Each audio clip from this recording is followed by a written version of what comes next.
उत्तरकाशी के फरिश्तों का इस्तकबाल किया गया है। मुन्ना कुरैशी और वकील हसन का शानदार इस्तकबाल किया गया है।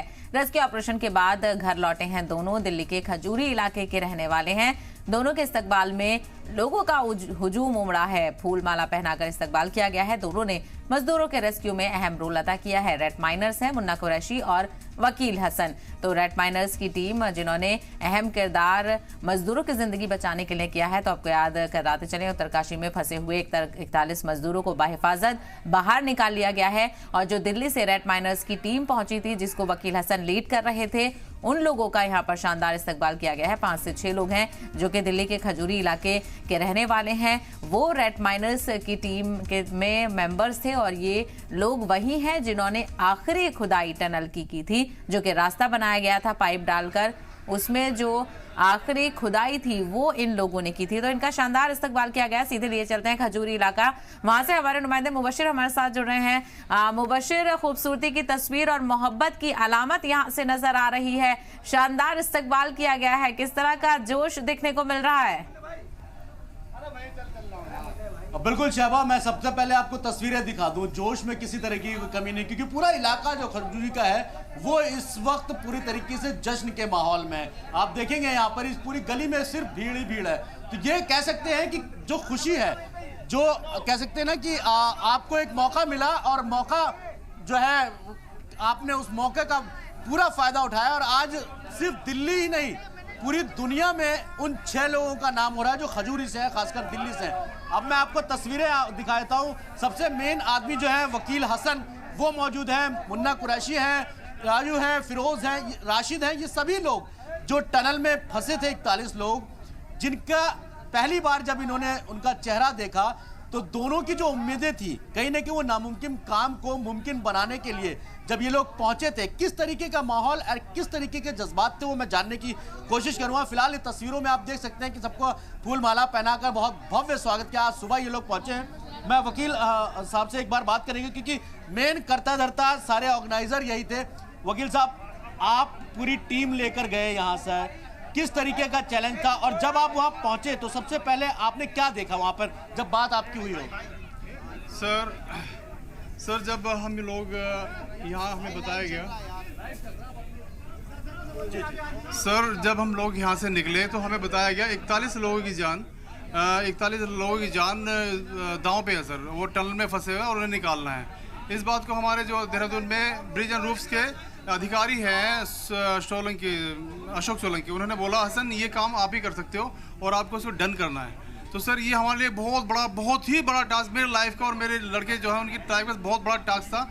और हमने इसे हाँ करने में 1 सेकंड नहीं लगाया। मैं सर कब निकलना है, वो उन्होंने बोला अभी निकलना, और मैंने तभी के तभी अपने लड़कों को रेडी कर दिया और लड़के भी रेडी हो गए सर। वकील साहब, एक चीज जानना चाहेंगे आपसे, यहाँ पर किसने संपर्क किया था कि आप लोग वहाँ पर आइए और जो ये काम है उसको अंजाम दीजिए? किसी ने सरकार की तरफ से या कंपनी की तरफ से, किसने आप लोगों से संपर्क किया? सर ये पहले हमें जो संपर्क किया अशोक सोलंकी है, मैंने जो बताया ब्रिज एंड रूफ्स के, उन्होंने संपर्क किया था। उन्होंने ही हमें फिर NESL के पास भेजा, जाला जी करके, उन्होंने हमें कॉल किया कि आपकी यहाँ ज़रूरत है, आप आइए और आप देखिए इस काम को कर सकते हैं या नहीं। तो ये आपको कैसे लगा कि इस काम को कर सकते हैं? कितना चैलेंजिंग था? क्योंकि आप लोग जब वहाँ पहुँचे तो क्या चीज़ें सबसे पहले आपके सामने आई? जो चैलेंज सबसे ज़्यादा था वो किस बात का था? सर ऐसे है, हम काम करते हैं वो हम सामाजिक सुविधाओं के लिए करते हैं, लेकिन यहाँ पर बात आ गई थी लोगों की जान की। तो ये बिल्कुल ही डिफरेंट टास्क और बहुत लोगों की आशाओं से भरा एक बहुत बड़ा हमारे लिए, जाहिर सी बात है पूरे देश की निगाहें आप लोगों पर थी। पूरे देश की निगाहें हम पे होगा और हमारे ऊपर इतना ज़्यादा प्रेशर इस चीज़ का होगा कि इस चीज़ को हमें मैनुअली, मशीनरी को भी फेल कर मैनुअली हिट करना है। इसे बिल्कुल हमें चाहे कुछ भी करना पड़े। मुबशिर, ये भी पूछिएगा कि जब इनके पास कॉल आया, क्योंकि बहुत बड़ा टास्क था, बहुत चैलेंजिंग टास्क था, तो इन्हें बेस्ट लोग ही वहां लेकर जाने थे। किस तरह से इन्होंने सिलेक्शन किया? क्योंकि मुन्ना कुरैशी इस टीम में है, फिरोज इस टीम में है, तो क्या इनके दिमाग में चला कि हाँ मुझे मुन्ना और फिरोज को लेकर जाना है ताकि ये काम जल्द से जल्द हो सके? उस वक्त इनके माइंड में क्या चला कि किन बंदों को इन्हें सेलेक्ट करना है लेके जाने के लिए?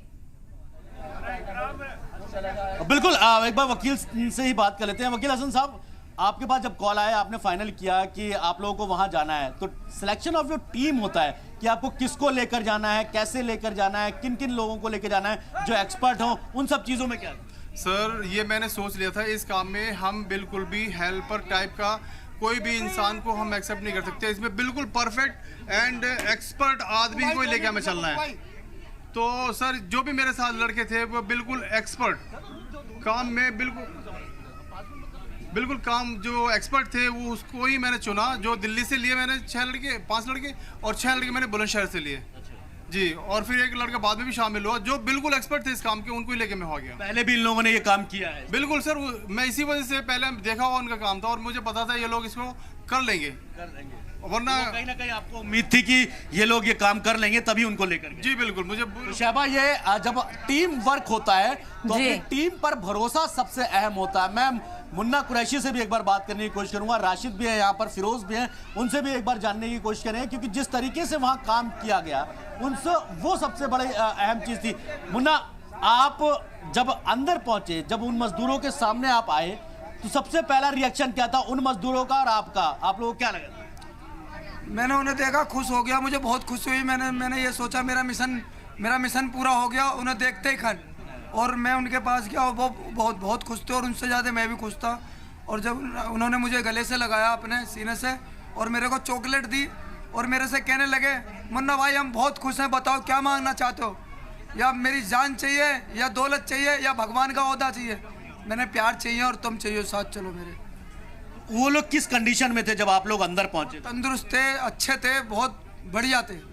अच्छा, कल मुख्यमंत्री पुष्कर धामी ने आप लोगों का पूरा स्वागत किया, कई सारे प्रोग्राम वहां पर थे, वो लोग थे, सरकार की तरफ से जो चीजें की गई थी उससे स्वागत नहीं किया उन्होंने। अच्छा, नहीं, हम आपका नहीं किया था? मतलब वही मजदूर थे सिर्फ? हाँ, हम चले आए थे। ये लेकिन मुआवजे का ऐलान तो इन लोगों के लिए भी किया गया है। मुबशिर आतिशबाजी वहां पर हो रही है, जश्न मनाया जा रहा है क्योंकि काबिले तारीफ काम ये लोग कर आए हैं। बिल्कुल मुन्ना, आप लोगों को भी इनाम के लिए कहा गया है सरकार की तरफ से 50-50 हज़ार रुपए के इनाम का। आप लोगों की कोई बात हुई क्या? 50-50 हज़ार हम क्या करेंगे, हमें क्या जरूरत है? अल्लाह ने हमें ताकत दे रखी है, हिम्मत दे रखी है, हम क्या करेंगे? हम तो उनके चक्कर में गए थे लड़कों को। हमारा जुनून था उन्हें बचाना, हमारे देश के नागरिक थे, वो वर्कर थे हमारे देश के, क्योंकि हम मरते हैं, हमें पता है, हम क्या करेंगे पैसों? जाहिर सी बात है शहबा, देखिए इनाम कोई मायने नहीं रखता, लेकिन जिस काम के लिए आप गए वो जिम्मेदारी इतनी बड़ी थी कि पूरे देश की निगाहें आपके ऊपर रखी थी। इरशाद भी इस वक्त मौजूद है। इरशाद साहब, आप लोग जब पहुंचे टनल में तो किस तरीके का माहौल देखा? सबसे पहले माहौल तो बहुत गंभीर था, बहुत गंभीरता के बाद थी वहाँ पे, बहुत ज़्यादा माहौल होता, लोगों के दिलों में बहुत डर था, ये होगा क्या। बड़ी पब्लिक सस्पेंस में पड़ी थी कि इतनी बड़ी बड़ी मशीनें फेल रही हैं, ऊपर से भी लगा रहे, नीचे से भी लगा रहे, हर तरीके का प्रयास चल रहा था।